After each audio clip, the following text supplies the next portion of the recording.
Welcome to Foodpreneur, sharing trials and tribulations of climbing up and down the gourmet food chain. We're talking food, beverage, and consumer products.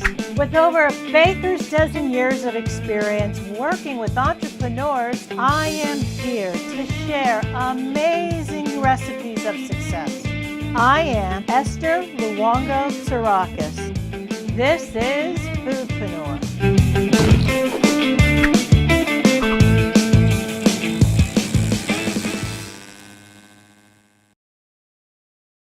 Hello everybody, I'm Esther Luongo Psarakis and welcome to another session of Foodpreneur, tasty tales of climbing up and down the gourmet food chain. I'm glad you're here with us today, and I am thrilled to be able to have as our guest today Mitch Walensky, who is the creator of Manoli's Best Farmhouse Chili. And he's going to share a number of things about his amazing journey and about his amazing chilies here with you today. So welcome, Mitch. I'm so happy to have you with us. Thank you, Esther. Yes, I appreciate it. It's a pleasure, and it's been really fun to see your whole progression and journey of creating your product and now actually having it out there in the marketplace. So it's actually right here in front of us. It's right in front of us, and we're going to get to enjoy some of it. Yes, it's in its frozen state right now. But. That's fine, and we're going to heat it up. So I think everybody would love to learn a little bit about your own personal journey and how you even created Manolo. So my background is not in food, and I didn't set out to create a marketable product or commercial product. I moved to the area in 2002, and I have always had a passion for chili, chili with meat. So I came across some vegetarian chilies here, and I thought, well, that should be healthier. But they either had too much spice and not enough beans, and they weren't really that healthy. They were kind of low grade. Or if you got a vegetarian, a vegan product, it didn't taste so great, but it was healthy. So I set out to just, find my own way and create it just for myself. Okay. But you ended up doing more than just for yourself. You found out that this was a great hit for fundraising. So that actually, I think, gave you the impetus to realize you had even more. So maybe you could elaborate a little bit about that. I didn't expect to do this. So I shared it with some friends and family because it was gluten-free. Gluten-free just coming about 5-6 years ago. Now it's hit critical mass. Yeah. So I shared it with them, and they said, hey, our company's doing a fundraiser. Why don't you try doing it for that? So my wife and I, my wife who has inspired me with her Latin influence for Latino food. So we offered it at charities, and I stood behind a folding card table, and it stacked up, and it sold. Yeah. It sold more than I expected and faster than I expected. Yeah. And we continued it for 4 years for charity, with all the proceeds going to help local Trenton charities. That's a wonderful thing. It's a wonderful thing. Actually, when I first met you, you were still doing it just for charity, and then you realized that there really was an opportunity to turn this into a business. So maybe you could talk a little bit about that aha moment and what made you decide to start down this journey. I found you. I didn't mean, Well, I found you and your group, the Foodpreneurs, and I attended some meetups. That's true, yeah. And through their conversation, everybody was so open and sharing and supportive, and it was really quite inspirational. And my wife attended with me, and she said, well, why don't you try commercializing it? So then between talking to you and doing research over the internet and walking through every grocery store and every aisle, frozen, dry shelf, and doing research, I found that 40% of chilies canned. There isn't really any artisanal. And nobody's really tried what I love, which is a Cincinnati-based, a Cincinnati style, which is cinnamon-based, which is very unusual. Right, and absolutely delicious, absolutely delicious. Thank Actually, audience, I am so lucky. I mean, audience, you have no idea. Look at all these amazing products lined up in front. And actually, I'm going to have you share a little bit more about the ingredients and the flavor profile, but just get a look at just how luscious this is and delicious. This is our roasted sweet potato. Okay, flavor. roasted sweet potato on top of a bed of rice. It's an incredibly hearty meal. I mean, you look at this and you think at first glance, there must be meat in there, but there's not. It's purely vegan and vegetarian and gluten-free to boot. So why don't you tell us a little bit more about the flavor profiles that you have? We took the original flavor, which I like to tell people is less spicy. Okay. And then through trial and error and a lot of long hours in the kitchen, we developed Diablo. Okay. Diablo is our jalapeno, fresh jalapeno. See, we use only whole, fresh, natural ingredients, and we try to remain locally sourced as long as the season enables us. Enables you to. Great. And then we came across what's really set us on fire, our flagship, our roasted sweet potato. If you Google roasted sweet potato chili, you will find chicken, roasted sweet potato, turkey, roasted sweet potato. You will not find any other vegan in 1.1 million hits for sale. Wow. Unfortunately, it's a little bit too heavy of a product to send over through the mail and or sell from our website. We only have an informational website. And once you decided to make this into a viable product, you really had to start to go on a journey. You know, you talked about how you're sourcing local and natural, but here in New Jersey, it's a bit of a hassle because you must find a commercial kitchen and figure out the process. So maybe you can talk a little bit about that. Sure. The first thing we had to do was to get certified through the National Restaurant Association in the Serve Safe Food Management. First thing you have to know is how to handle food safely. Yes. You cannot embark on a food product development journey without knowing how to keep people safe. Correct. That's our number one initiative, to be very healthy, nutritious, as well as economical, affordable, and a really good value. So we searched for kitchens. We tried a couple kitchens. There's maybe 10 in the entirety of New Jersey. You have to be able to afford to rent the kitchen by the hour. Now we've arrived at a kosher kitchen at Temple Bethel in Hillsborough, which has been just fantastic to us. It's a beautiful kitchen, super clean. It's very true. And all our all our testing of our foods, it's immaculate, immaculate. Well, that's great. So now I want you to talk a little bit about your journey into Whole Foods and being discovered by the hatchery and that whole program, because that's really what has been an amazing journey for you as well.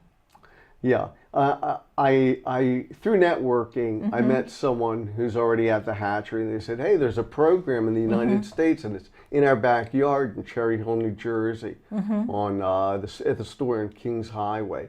It's a brand new store. It's less than 2 years. It just celebrated its second anniversary. Okay. Yeah, there's another one in that area. Nevertheless, I met with the team leaders."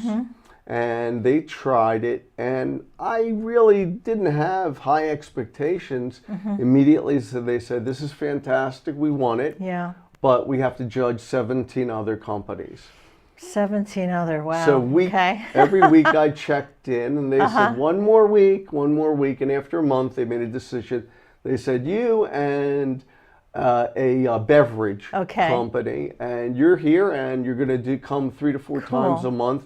We're going to give you a restaurant, an open air restaurant, for a small donation to the Whole Foods Foundation, and you're going to be able to serve up to 20,000 people per week if everyone came. 20,000 people. Wow, go through that store? Week. Wow, absolutely. it's amazing. Yeah, so we started out.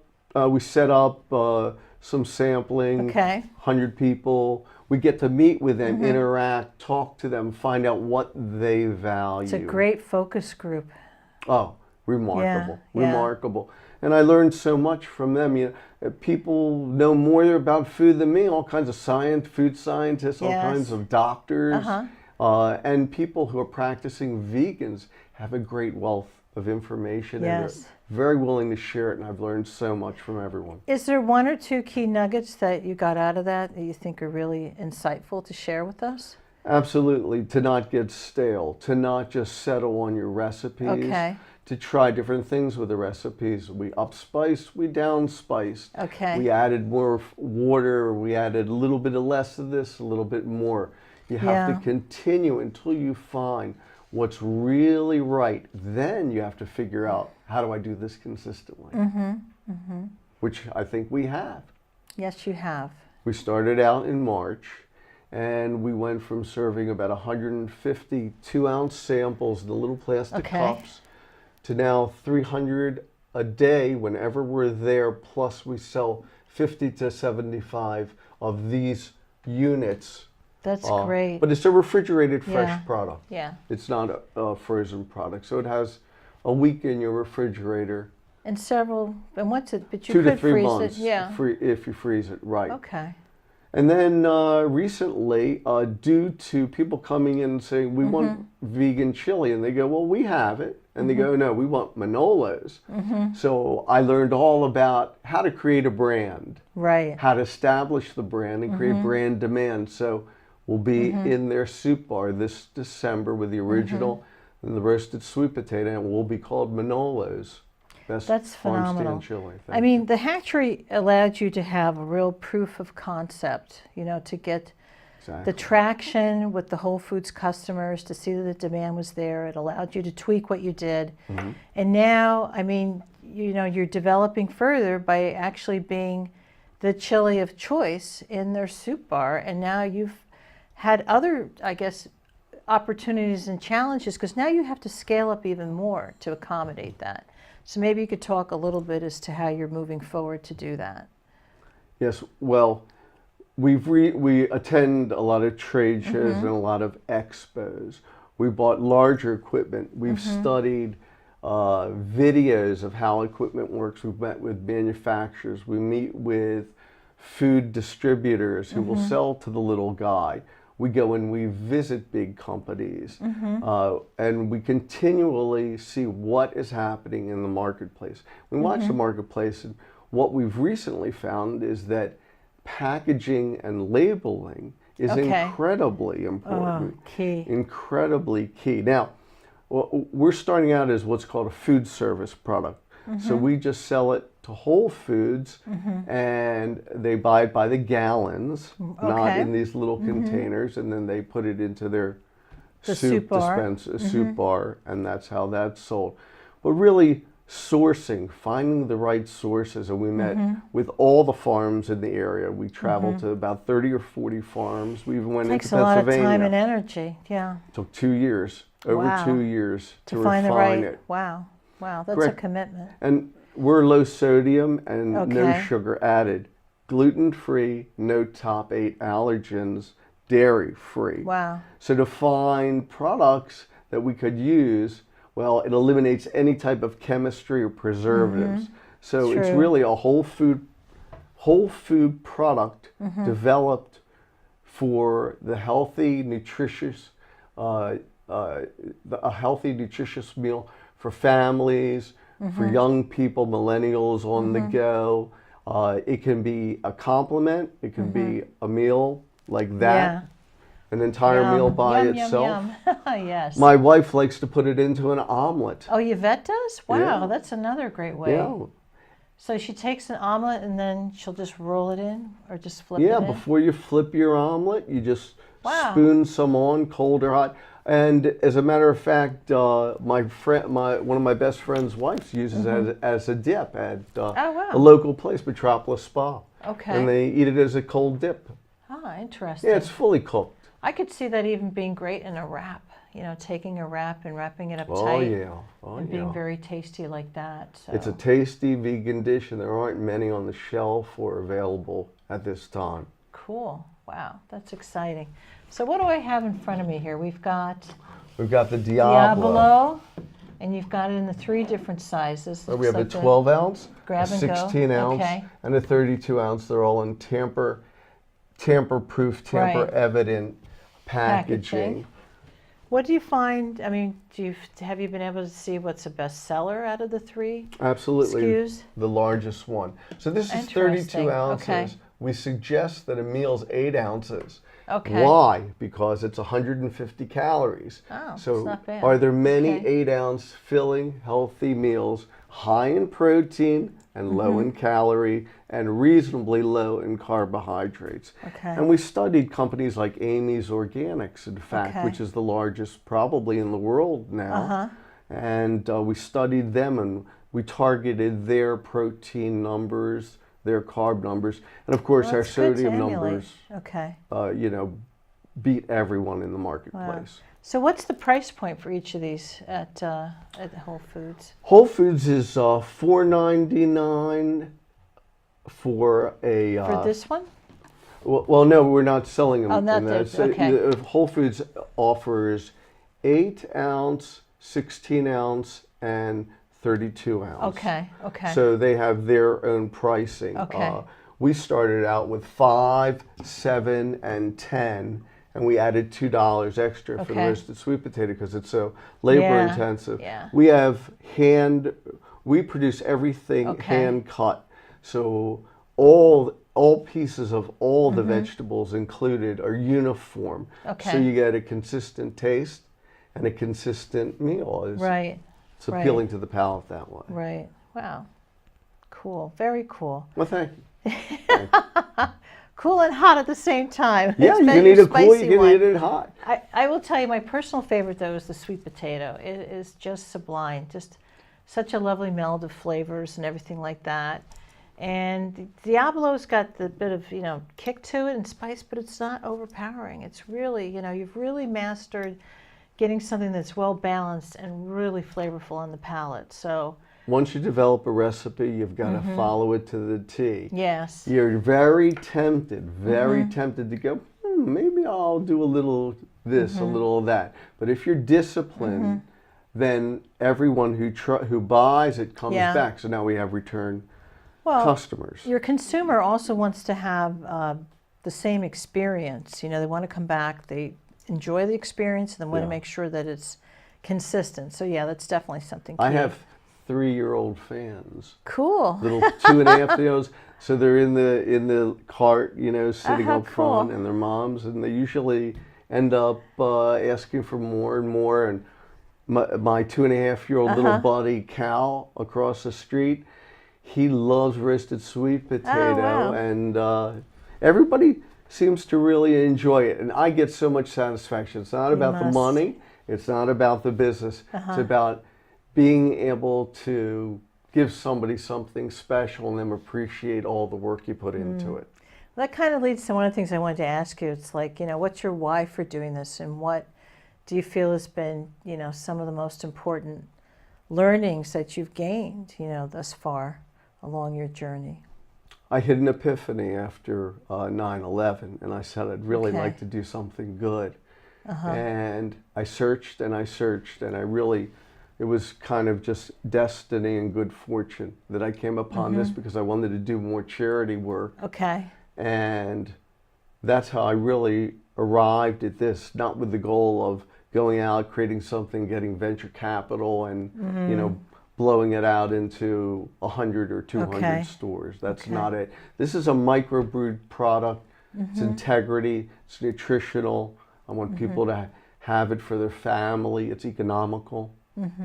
That's our mission. But you do have great legs to grow with this. I mean, it is something eventually you can, I would think obviously the first thing would be to have it go into other Whole Foods once it continues to prove itself on the soup bar. And ideally it could go into other stores. I mean, from meeting you, I see a lot of growth that you could experience with this as well. Thank you. We're hopeful. We're hopeful. Of course, the great challenge, and what I would say to anybody who wants to take this on, any food entrepreneur, budding or experienced, is scalability. It all comes back to scalability. So we got our first order. It's 25 gallons a week. What do we do if another store? What if we do 4 stores? How do we do it? So along with manufacturing, distributing, and promoting it in store, because you have to do in-store promotions, we have to visit companies that package in greater volume and learn what's the equipment, What is the process engineering? And since this is all-encompassing, since this is everything we want to do, this is all I want to do. I go to shows, I study, I just think about it all the time. I enjoy it so much. So we're going to find that solution. It may not be today, it may not be next month, but we'll be ready. Okay. We'll be ready. Cool. So on the flip side, what kind of words of wisdom do you have with the audience? Like some of the, maybe share one or two of the trials or tribulations, or even a couple of setbacks you might have had along the way. I think that, how do you arrive at a price? That's a big challenge. So we did a study, and then there's something called the Mintel database. And we looked at all the things that are canned, all the things that are frozen, everything that's offered everywhere. How do we arrive at a price? So we sort of had to say, this is what it'll sell for in the marketplace. We're better than that, though. We're not afraid to price it so that we can do a better job with it. Because all chicken noodle soup now tastes like everybody else's chicken noodle soup if you go to one grocer to another. So we worked on that, and then we had the source ingredients. So I think you've got to know about profit and loss. You have to know I learned this from you, as a matter of fact. Learn your cost of goods sold. CGS.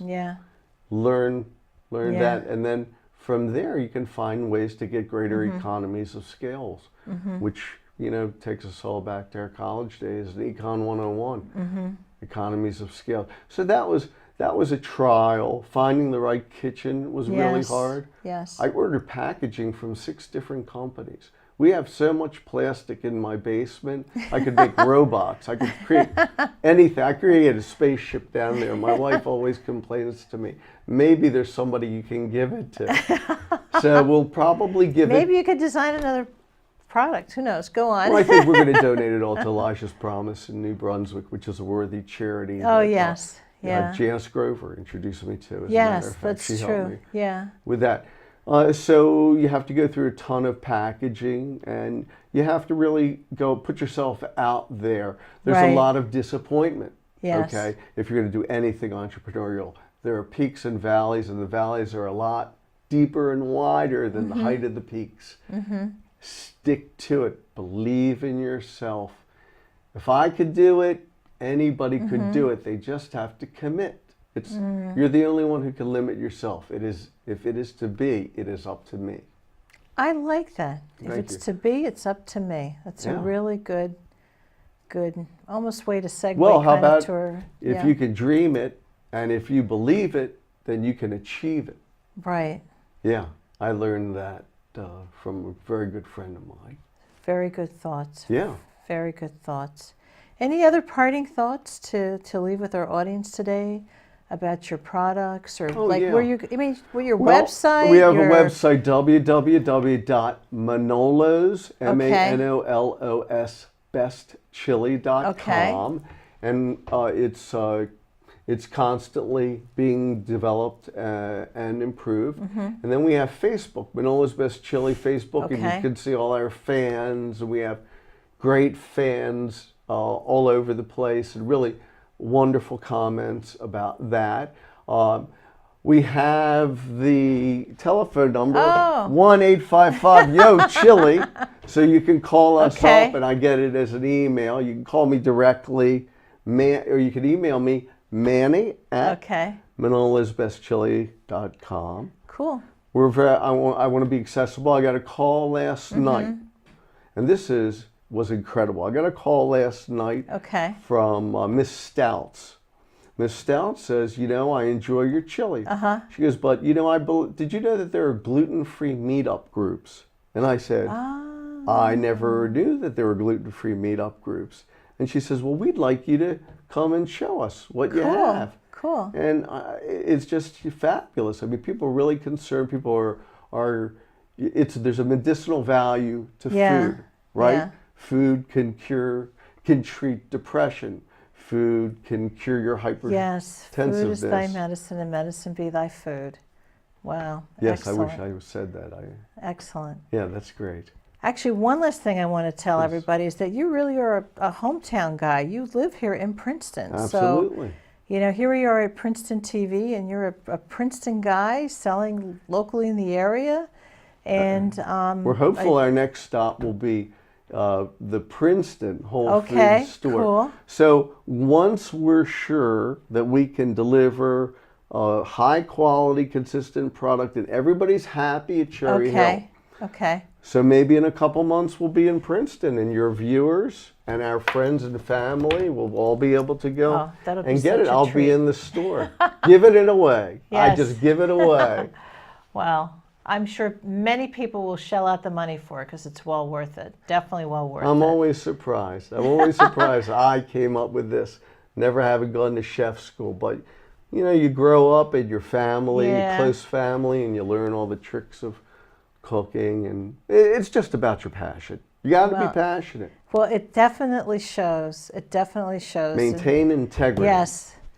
So it's wonderful. I mean, it comes through the love and passion you have for your product, the mission behind it, how it got started, and really where you hope to go. So I'm really thrilled that I was able to speak to you today and have you on the show and share a little bit about your journey. And I'm sure that our audience is going to be thrilled. So remember, go down to Whole Foods, Cherry Hill, and go to that soup bar and go fill up your cups, your bowls, whatever, with Manolo's finest chili and enjoy. May I add one thing? Yes, of course. So in my continuing journey and my ultimate commitment to give back, I'm not a rich guy, but I do have a lot of chili.